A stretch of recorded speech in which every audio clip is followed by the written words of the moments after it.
Christ under the rubble. We are angry.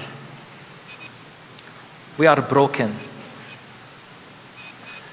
This should have been a time of joy. Instead, we are mourning. We are fearful. More than 20,000 killed. Thousands are still under the rubble. Close to 9,000 children killed in the most brutal ways. Day after day, 1.9 million displaced, hundreds of thousands of homes destroyed. Gaza, as we know it, no longer exists. This is an annihilation. This is a genocide. The world is watching. Churches are watching. The people of Gaza are sending live images of their own execution. Maybe the world cares, but it goes on.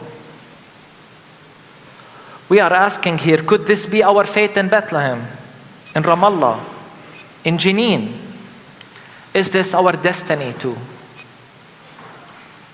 We are tormented by the silence of the world.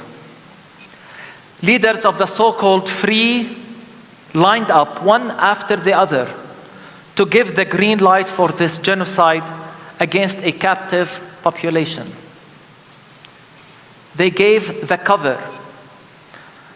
Not only did they make sure to pay the bill in advance, they veiled the truth and context, providing the political cover. And yet another layer has been added, the theological cover, with the Western Church stepping into the spotlight. Our dear friends in South Africa taught us the concept of the state theology, defined as theology, the theological justification of the status quo with its racism, capitalism, and totalitarianism. It does so by misusing theological concepts and biblical texts for its own political purposes. Here in Palestine, the Bible is weaponized against us. Our very own sacred text.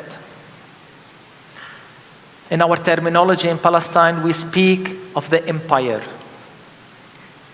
Here we confront the theology of empire, a disguise for superiority, supremacy, chosenness, and entitlement.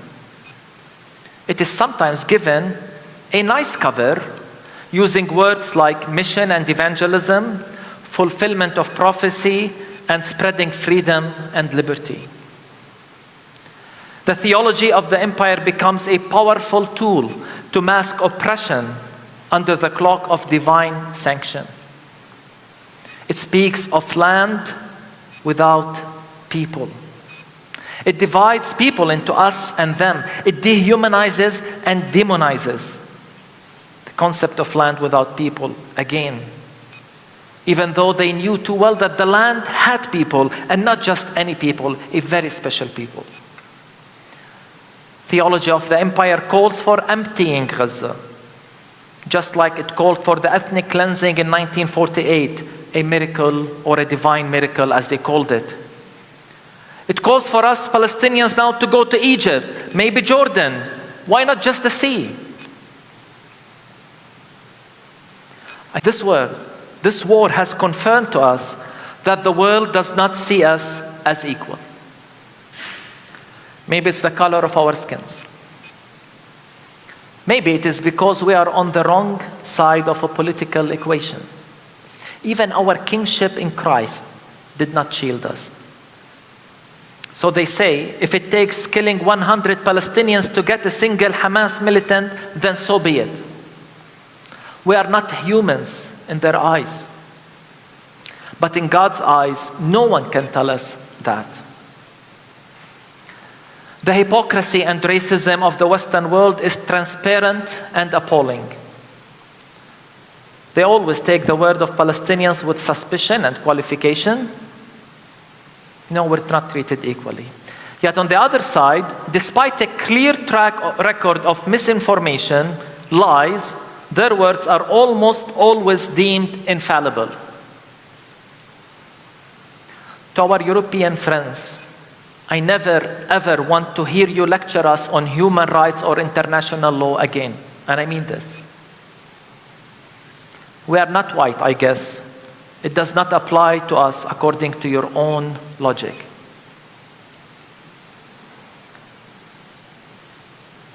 In this war, the many Christians in the Western world made sure the empire has the theology needed. It is that self-defense, we were told. And I continue to ask, how is the killing of 9,000 children self-defense? How is the displacement of 1.9 million Palestinians self-defense? In the shadow of the empire, they turned the colonizer into the victim and the colonized into the aggressor. Have we forgotten that the state they talked to, that state was built on the ruins of the towns and villages of those very same Gazans? Have they forgot that? We are outraged by the complicity of the church. Let it be clear, friends. Silence is complicity. And empty calls for peace without a ceasefire and end to occupation, and the shallow words of empathy without direct action, all under the banner of complicity. So here is my message. Gaza today has become the moral compass of the world. Gaza was hell before October 7th, and the world was silent. Should we be surprised at their silence now? If you are not appalled by what is happening in Gaza, if you are not shaken to your core, there is something wrong with your humanity.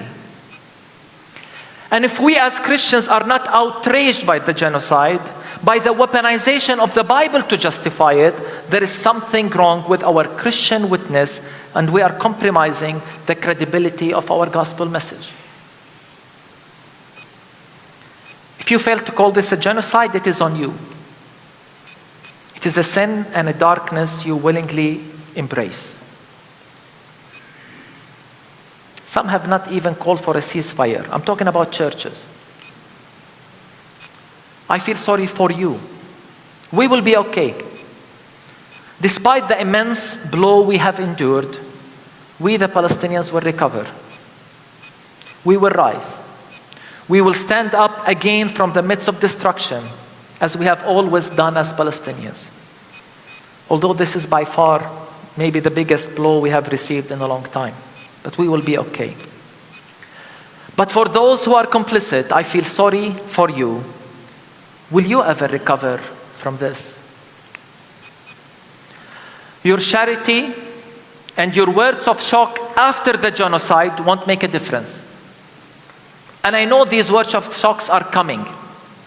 And I know people will give generously for charity. But your words won't make a difference. Words of regret won't suffice for you. And let me say it, we will not accept your apology after the genocide. What has been done has been done. I want you to look at the mirror and ask, where was I when Gaza was going through a genocide?